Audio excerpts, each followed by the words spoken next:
This is about ARM thumb assembly code. I'm trying to work out how to do it by hand on the Pico. And this is about conditional execution. It's amazing. Watch.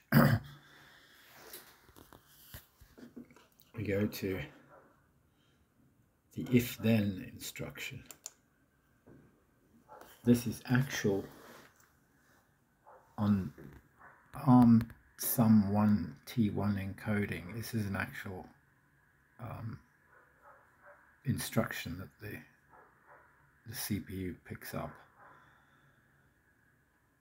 or it depends, because some encoding is really like a kind of software layer over the underlying encoding. The idea is just to compress the code a bit. So presumably the scheduler of this processor is complicated enough that it can pick this up and use it to reinterpret the subsequent opcodes. It's incredible.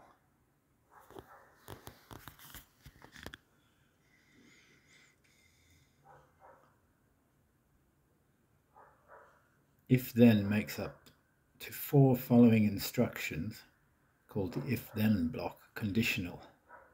The conditions for the instructions in the if-then block can be the same, or some of them can be the inverse of others.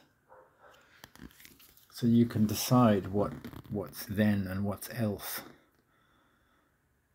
And you don't have to have the else after the then, and you don't have to have any else's, and you don't have to have any thens. It's just the most amazing piece of syntax I've ever seen in my life. And some instructions are immune to this treatment, so they can appear within an if then else, and they have no effect, so they're not part of the block, but they are executed in sequence within the block. So for example, if we go to add,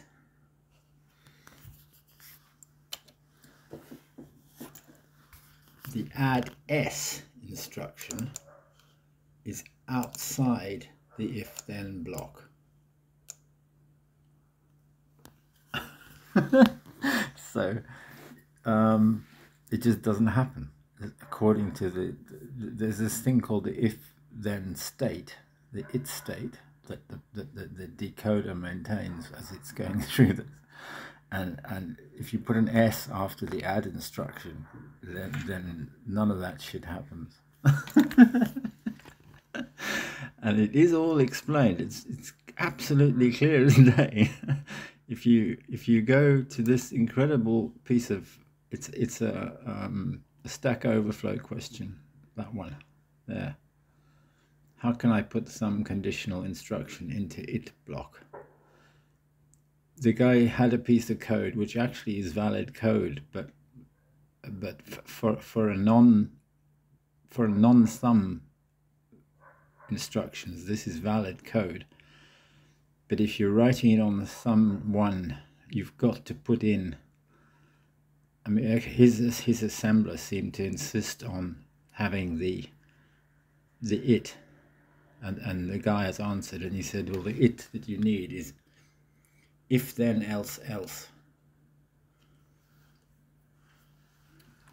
And that shows that there are 3 instructions in the block. The first one is executed if the condition any is true, and the second 2 are coded there, and they're redundantly coded in the instructions individually, and the assembler makes sure that this redundancy is right. So it's an extra check on the syntax, but for some reason, whatever assembler, he doesn't say what assembler he's using here. Oh, but if you follow that link, it actually still works. This question was from 8 years ago. If you follow this link, you get the piece of documentation which explains it, and then it gives you the examples, and the conditions are just amazing.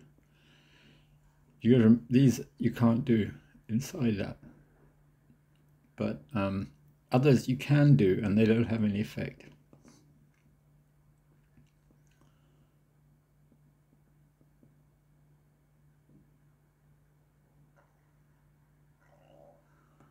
You can get an exception either before the block starts or within it.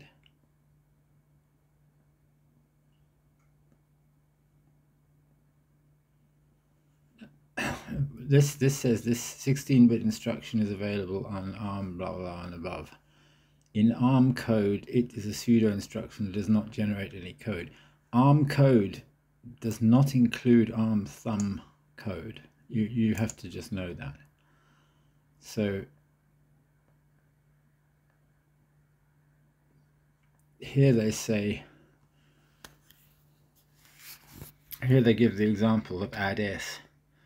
This is an it with a then and an else, and that means that there are 3 instructions in the block. But look, 1, 2, 3.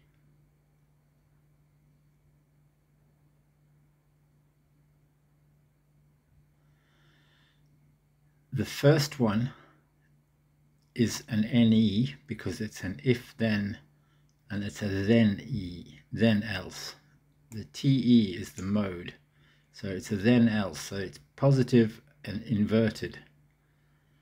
So the condition is not equal to, and it's positive on the first instruction. It's positive on the second, but oh yeah, it's positive on the second, but the second does not have any effect.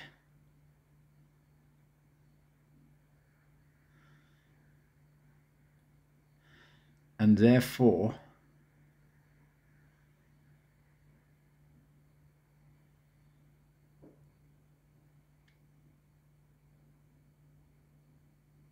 if then else. I thought I understood how this worked, but this also is included because this is not included. But the form here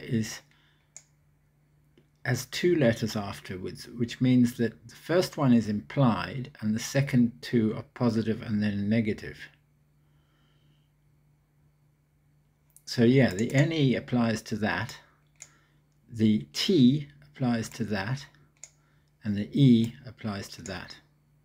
So it is consistent, and that is a block of 3.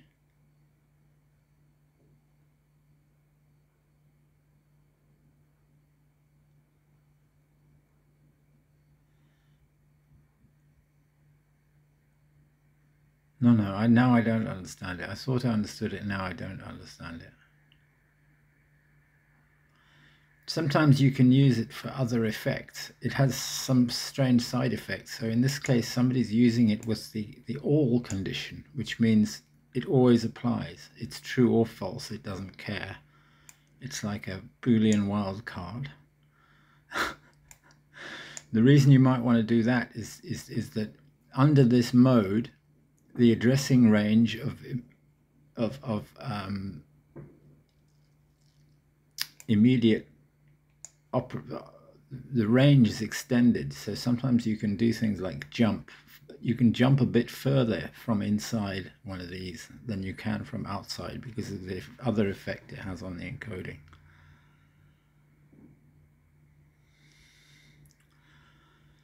Damn, I thought I understood this. Outside the block, add s is outside the block, and that means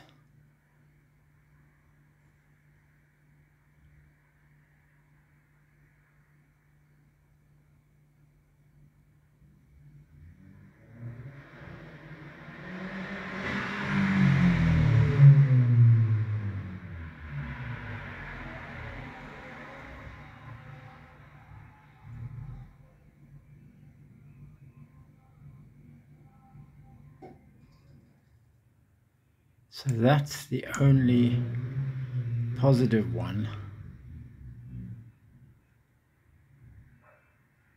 But if add s, why does add s need an NE?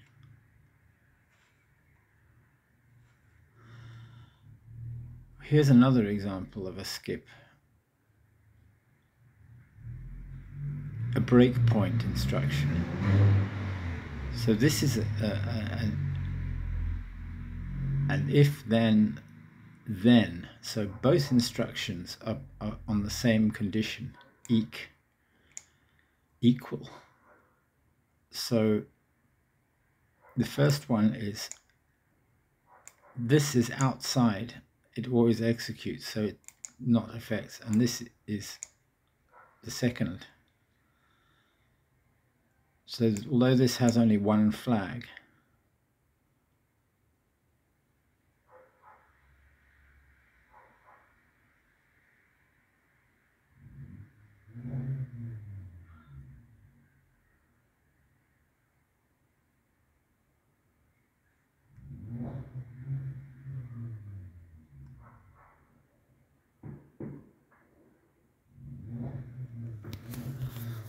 well, I don't fully understand it. I'm sorry. I shouldn't have made this video.